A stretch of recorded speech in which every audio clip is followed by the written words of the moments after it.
Halo, selamat bertemu lagi dalam channel Belajar itu Menyenangkan.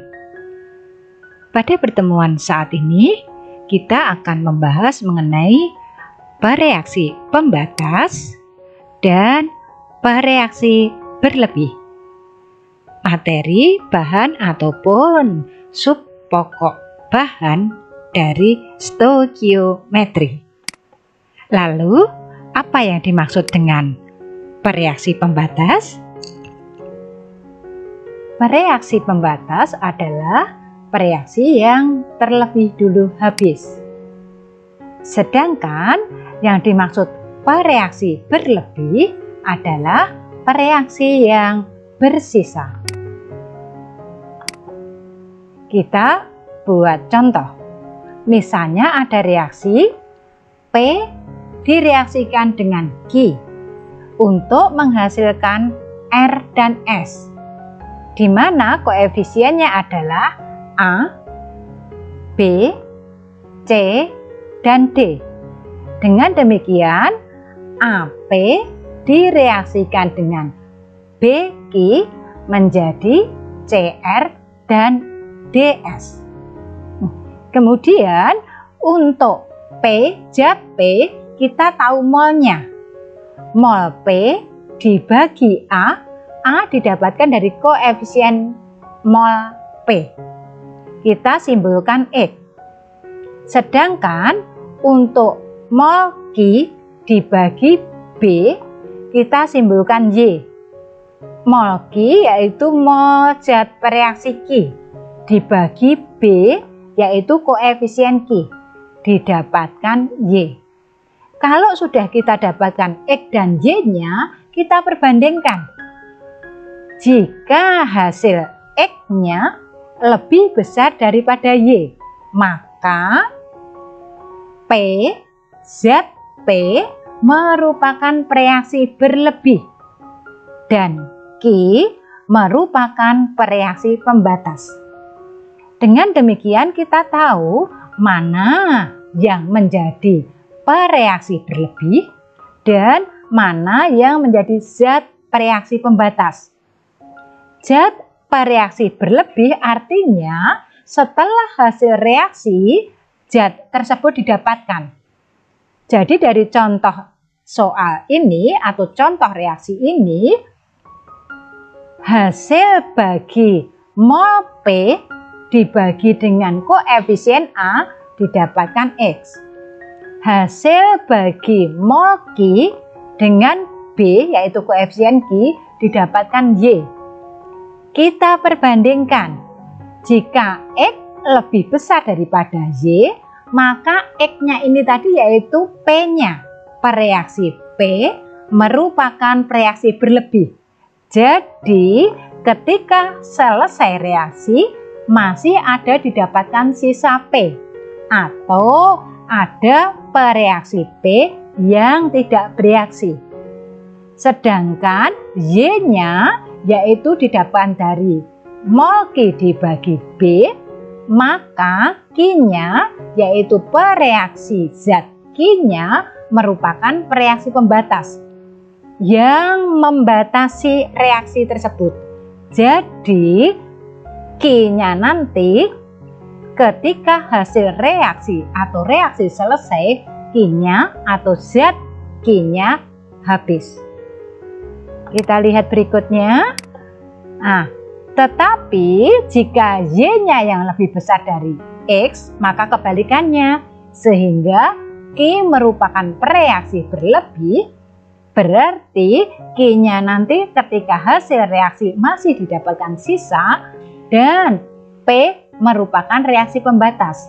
Zat P-nya ketika hasil reaksi atau reaksi selesai, maka zat P-nya habis. Kemudian kemungkinan yang ketiga yaitu jika X sama dengan Y. Berarti P dan Q-nya sama-sama bereaksi pembatas. Atau P dan Q-nya semuanya nanti habis bereaksi. Kita misalkan contoh soalnya. Di sini ada larutan AlOH3,2M sebanyak 150 ml direaksikan dengan 150 ml larutan HCl2M. Sesuai reaksi, AlOH3 dalam bentuk aqui direaksikan dengan HCl dalam bentuk aki atau larutan untuk menghasilkan AlCl3 dan H2O. Tentukan atau ditanyakan yang A, pereaksi pembatasnya. Kemudian yang B, pereaksi berlebihnya. Yang C, massa zat yang tidak bereaksi. Yang D, massa garam yang terbentuk. Cara pengerjaan seperti ini tetap gunakan 4 langkah pengerjaan stoikiometri. Cara kita mencoba menjawabnya, menggunakan langkah pertama, tulis reaksi dan setarakan. Reaksinya AlOH3 kali direaksikan HCl menjadi AlCl3 dan H2O. Koefisiennya yang diketahui belum setara harus kita setarakan. Ini Al-nya jumlahnya 1 sudah sesuai. Kemudian Cl-nya jumlahnya 3, Cl-nya 3 sesuai, hanya ini 3, di sini 3, jadi 6. Maka bahannya juga 6, hasilnya juga 6 untuk H-nya. Reaksi sudah setara. Kita lanjutkan untuk langkah kedua, ubah yang diketahui ke dalam bentuk mol. Dari soal yang diketahui adalah AlOH3 kali dan HCl. Kita ubah semuanya ke dalam bentuk mol. AlOH3 kali yang diketahuinya molaritasnya sebanyak 2M dan volumenya sebanyak 150 ml. Dari M dan V kita bisa mencari molnya. Dengan rumus mol sama dengan M kali V. M-nya 2, V-nya 150. Tetapi satuan mililiter. Sehingga didapatkan 300 milimol kita ubah menjadi 0,3 mol. Kemudian dari HCl juga diubah menjadi molnya. HCl-nya M kali V. M 2, V-nya 150. Jadi ketemu 300 milimol. Kita ubah menjadi 0,3 mol. Kemudian karena dua bahan diketahui, maka kita akan mencari mana bahan dari AlOH3, bahan pereaksinya, atau HCl yang menjadi pereaksi pembatas dan mana yang menjadi pereaksi berlebih. Kita masukkan ke dalam rumusnya untuk mencari mana pereaksi pembatas dan pereaksi berlebih. Kita masukkan mol aluminium hidroksida dibagi dengan koefisien. Mol AlOH3-nya ketemunya 0,3 mol. Kemudian koefisiennya 1. Jadi kita masukkan angka 1, maka didapatkan 0,3 dibagi 1. Ketemu 0,3. Kita misalkan X. Kemudian dari HCl-nya kita juga mencari mol HCl dibagi 3. Angka 3-nya berasal dari koefisien HCl. Sehingga didapatkan 0,3 dibagi 3 ketemunya 0,1. Kita umpamakan Y. Nah, sehingga kita mendapatkan X lebih besar daripada Y. Nah, sehingga didapatkan X-nya 0,3, Y-nya 0,1. X-nya lebih besar, 0,3 itu milik siapa? Milik AlOH3 kali. Dengan demikian, AlOH3 kalinya merupakan pereaksi berlebih dan HCl-nya yang lebih kecil yaitu Y-nya, HCl-nya merupakan reaksi pembatas. Kalau sudah tahu mana reaksi berlebih dan mana reaksi pembatas, kita masuk ke langkah berikutnya, yaitu langkah ketiga, membuat kolom. Kita tulis reaksinya. yang sudah disetarakan. Kemudian kita tulis mula-mulanya. Semua di dalam kolom ini harus dalam bentuk molnya. Mula-mula AlOH3 0,3. Kemudian HCl-nya juga 0,3. Dari langkah awal kita sudah tahu bahwa AlOH3-nya merupakan pereaksi berlebih dan HCl-nya merupakan reaksi pembatas. Apa artinya? Artinya karena HCl merupakan reaksi pembatas, berarti HCl nanti habis. Berarti HCl digunakan semua. Nah, sehingga di dalam kolom kita tahu HCl nanti sebanyak 0,3. Maka digunakan semua 0,3. Karena HCl-nya merupakan pereaksi pembatas.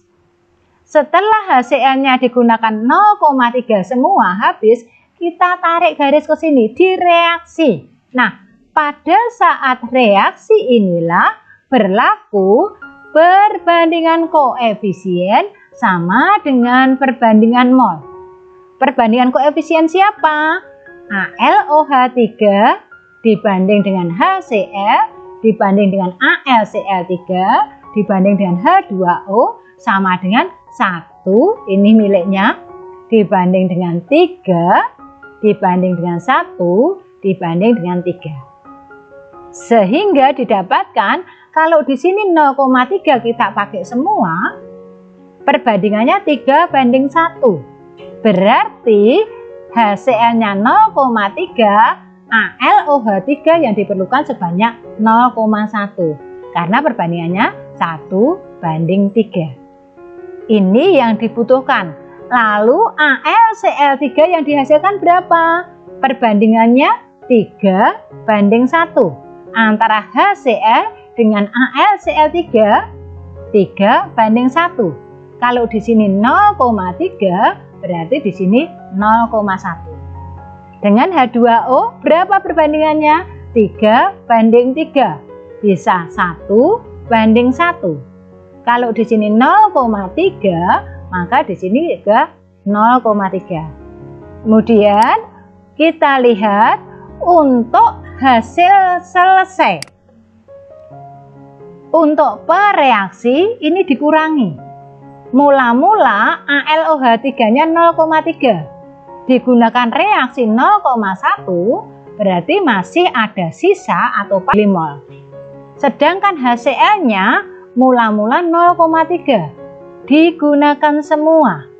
Sehingga di sini didapatkan 0,3 dikurangi 0,3 habis. AlCl3 mula-mula tidak ada. Setelah bereaksi dihasilkan 0,1 mol. Sehingga didapatkan 0,1 mol. Nah, berarti karena kita sudah tahu reaksi pembatas dan reaksi berlebih, langsung kita bisa masukkan angka-angka sesuai di sini. Andai kata kita belum tahu reaksi berlebihnya atau reaksi pembatasnya, kita coba masukkan di reaksi ini AlOH3-nya 0,3. Maka perlu HCl sebanyak 0,9. Kan tidak punya. Karena yang dimiliki hanya 0,3. Jelas ya? Sehingga fungsi dari reaksi pembatas atau reaksi berlebih tadi kita akan tahu.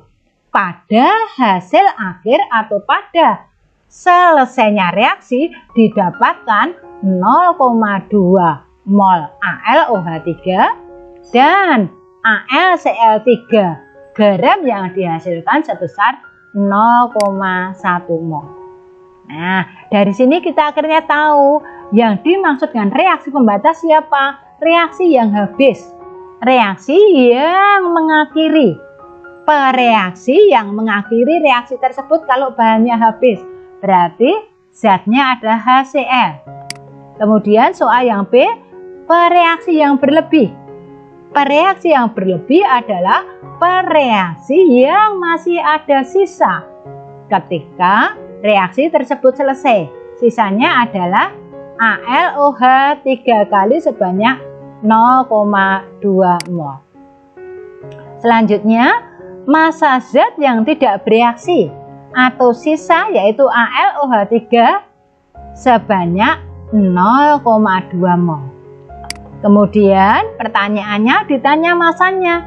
Kita tinggal ubah massa AlOH 3 kali didapatkan dari mol kali mR.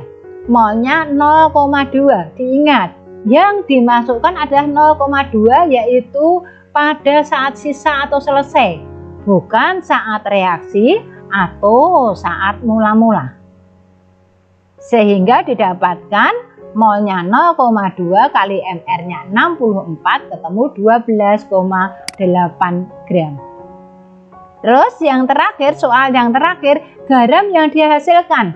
Ingat, untuk yang dihasilkan adalah zat sebelah kanan, yaitu produk ataupun hasil reaksi. Ini air, berarti yang dimaksud garam adalah AlCl3-nya. Jadi didapatkan mol garam AlCl3-nya dilihat di sini. Mula-mula tidak ada. Di reaksi dihasilkan 0,1.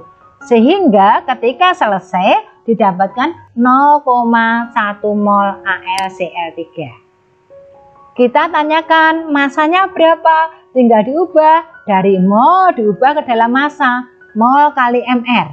Molnya 0,1 kali mR-nya 119,5. Jadi didapatkan 11,95 gram. Dengan demikian, pengerjaan untuk mencari zat pereaksi, zat pereaksi pembatas, ataupun pereaksi berlebih, ataupun zat sisa, ataupun zat hasil, tetap gunakan 4 langkahnya. Langkah yang pertama, tulis reaksi dan setarakan. Langkah yang kedua, ubah yang diketahui ke dalam bentuk mol. Kemudian langkah yang ketiga, buat kolomnya yang sesuai dengan pertanyaan atau sesuai dengan soalnya. Kemudian langkah yang keempat, tinggal kita ubah zat yang sudah diketahui molnya tersebut ke dalam H yang ditanyakan. Nah, dengan demikian kita bisa menarik berlebih. Untuk reaksi pembatas yaitu reaksi yang membatasi. Pereaksi atau zat-zat yang membatasi reaksi sehingga reaksi bisa selesai jika reaksi pembatas sudah habis. Zat bereaksi dalam suatu reaksi bisa habis semua. Yang ketiga, salah satu zat bereaksi habis, zat lainnya masih sisa. Dan yang terakhir, tidak boleh zat bereaksi sisa semua. Kalau zat bereaksi habis semua bisa. Zat bereaksi salah satu habis, yang lain sisa masih bisa. Tetapi kalau zat bereaksi sisa semua tidak boleh. Kita misalkan ada reaksi ini A plus reaksi P plus Q menjadi R dan S.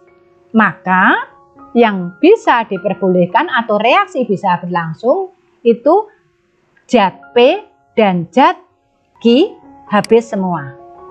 Atau zat P habis, zat Q sisa.